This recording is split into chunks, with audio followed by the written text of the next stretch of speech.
a day in my life dito sa Quebec, Canada. So, So, ito na kami ngayon. Naglalakad na kami. Gumala nga kami papunta sa kanila ni Tito at ni Tita dito sa St. Lazar. Sakop pa ito ng Rigo? Sakop dito ng Rigo? Hindi siya sakop ng Rigo. Kasi Morsipa dito. O, diba? Ang ganda ng view. Nag-walking po kami. Nag-walking po kami, guys. Para matry natin kumalaso. Ay, oo. Huwag mo nang kapitayin. Biyernes Santo ka na. Biyernes Santo ngayon dito sa amin. Kaya naglalakad-lakad kami. Oo, tignan mo. Ang bilis. Naglalakad kami. Yan po yung lake. Patunaw na po yung yelo. Ang ganda ng puno ng kahoy. Wala na pong dahon. Pero kung sa pong tumubo ito, pagdating na ng summer na. Spring, ano pa yan? Pansibol. Oo, diba? Mga ano pa yan, buto-buto pa. First time pa lang po natin pumunta dito. Lilipat na pala sa kabilang Yan. yung mga kuryente. Dati nandito kuryente niyan eh. Ito yung poste niya dati. Oh. Ang bilis naman ginawa. Ito.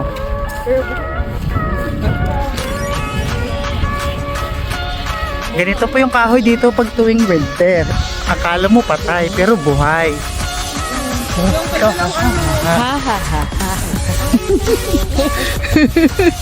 St. Lazar pala to. Ayun. Oo, ito pala St. Lazar. Apa ganun. Apa ganun. Ito po, ano po ito?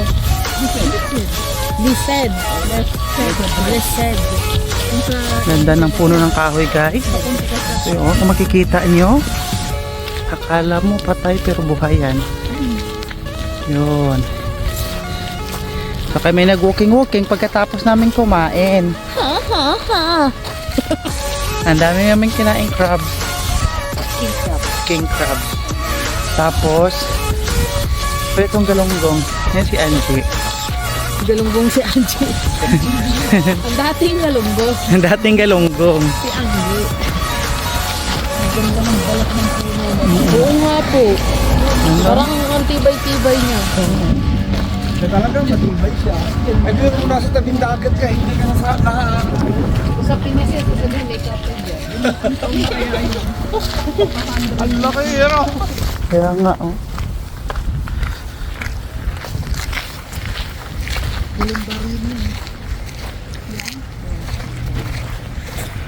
Parang maganda dito mag-bike-bike. Oo, dito nagbabike yung mga Tagalog. Budro. Oo.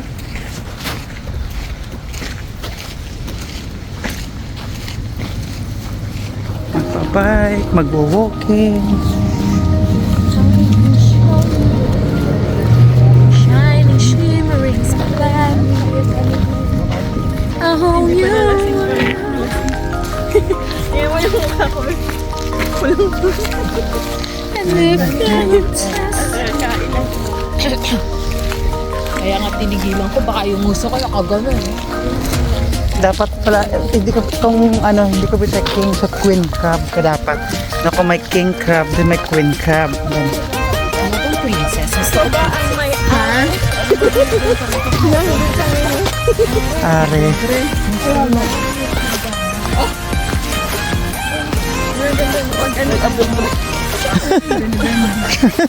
Doon daw. Doon daw, doon. Dala, sino nag-rap? Ay, oo. Pwede dun sa? Yung public. Kami dyan. Doon kami Parang dun sa may ano. pupunta. Yan, yun guys, oh, yung may maliit na yan. Doon kami pupunta.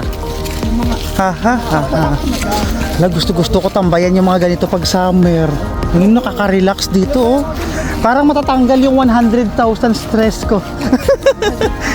Stress. Dito. Kaya pala yung uban mo, 100,000 $100,000 strike. Kasi dollar sa akin dito sa Canada. Oo, parang ganda na alam yung pag nakita mo yung ng isip ka parang, ay oo, huwag na muna, bukas sunod na lang. Tapos may mga bulaklak sa harap tsaka sa likod. Ito mga gusto kong place yung nakaka-relax. O, diba? Church.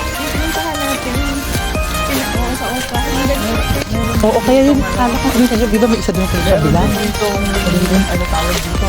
Condo.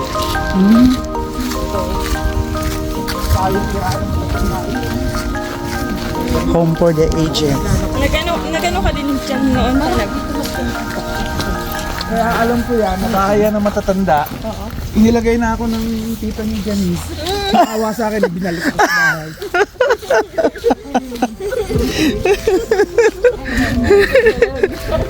Nakawa sa akin.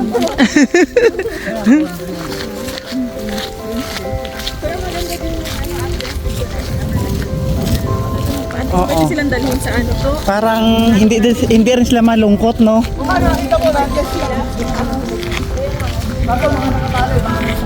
Ay. Maniwala ka na sana yun.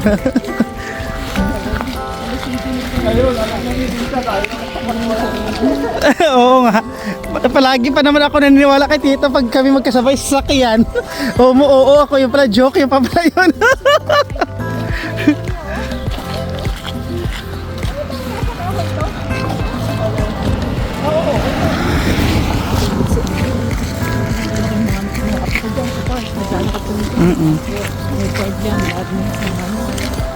Ako matyaga magdala sa mga apo ko dyan.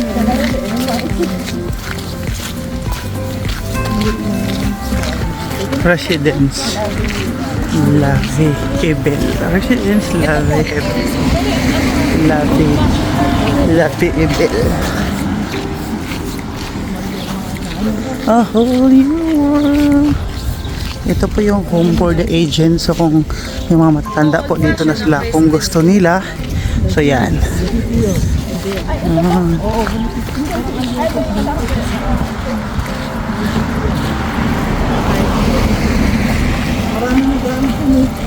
Pagsaban, mga nakapagod mag-ano sila nag-ibo. Galay mo ako. Yan, malapit na po kami sa Tambayan. Malamig bang ng ano na yun? Kung kayo si Richard, hindi makarating dito sa Canada. Si Richard. Ay, si Richard! Si Richard! Si Kusha! Kasi yung pangalawang pang-ano namin, opening namin yung pangalan. Parehas kasi yung pangalan ni Tito sa bahay eh. Kaya Kaya Richard 1 and 2. oh, ang ganda ng ano ng araw oh.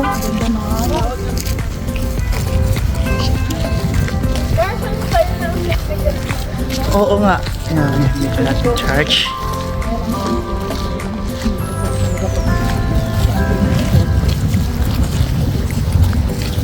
Ang ganda ng ano ko tita.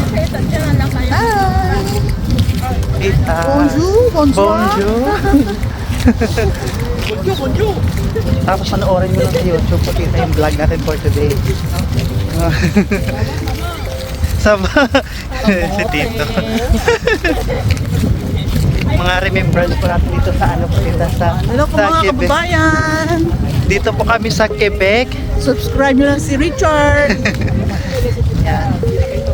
Tita po owner ng Islis Pinoy. Diyan po kami nag-work.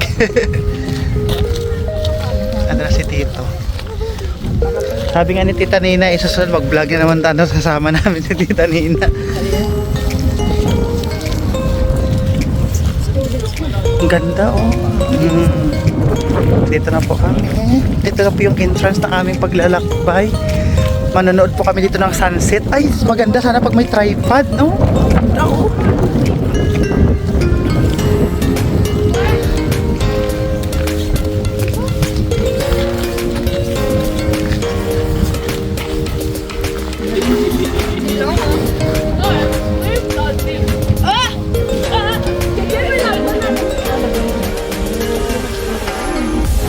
Yan, so nandito na kami sa lake.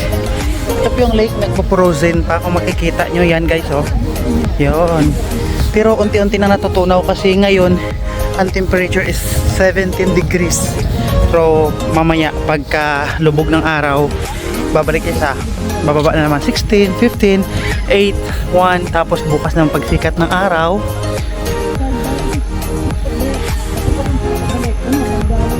Ay, hala. Saan po yan, tita? Pag sumakay ka ng bang? Oo nga, no? $5. Doon ka. Doon yung nakapark. Yan po. Yan. Ito po pala yung ano na dito.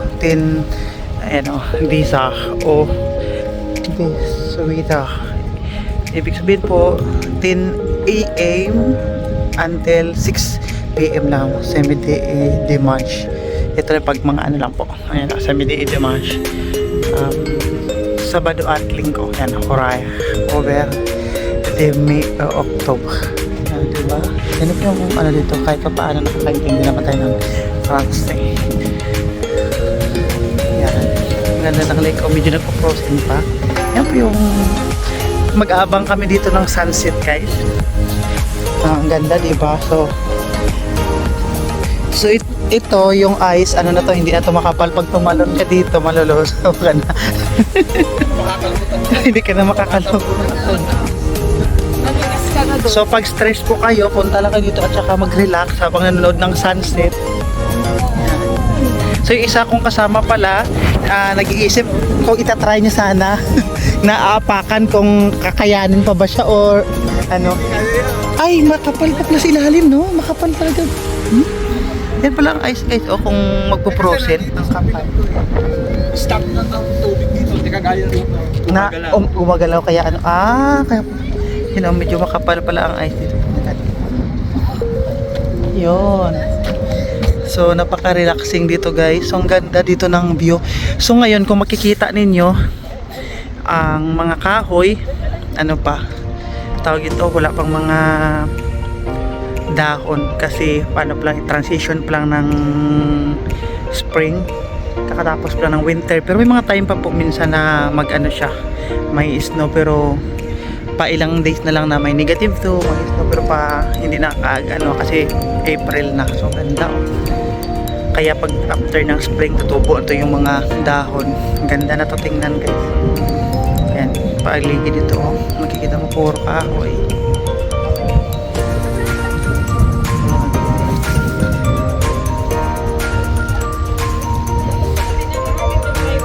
Ganda ng ano, ng araw. Ganda ng ano guys, ng araw. So pag dito ka talaga, no, summer, mag-abang ka dito ng sunset.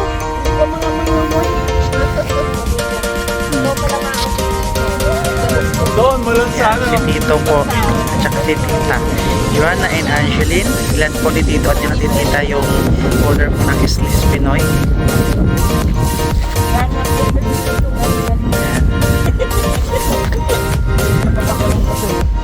Hindi ka buto ko, tayo na maamoy mo kasi sumasap mo. Filter. Tayo nag-filter. Pwede kinakabalik tayo ulit. Tayo, amoy nila eh. Sayang kung kasama ko si Ray. Kung hindi umalis. Kakausapin namin yung dalawang babae niyo.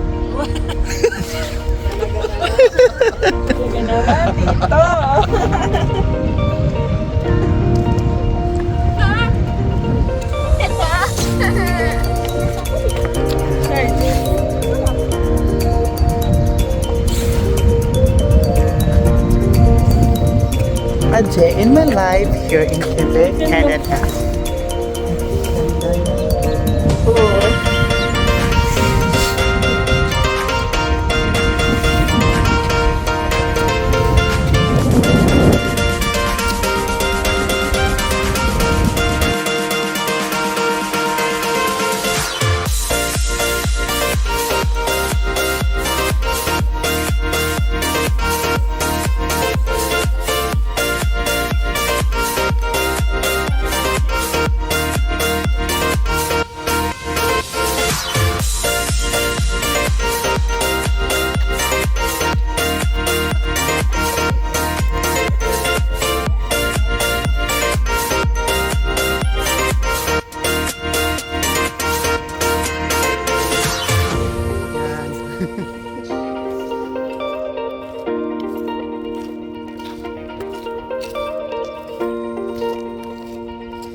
Di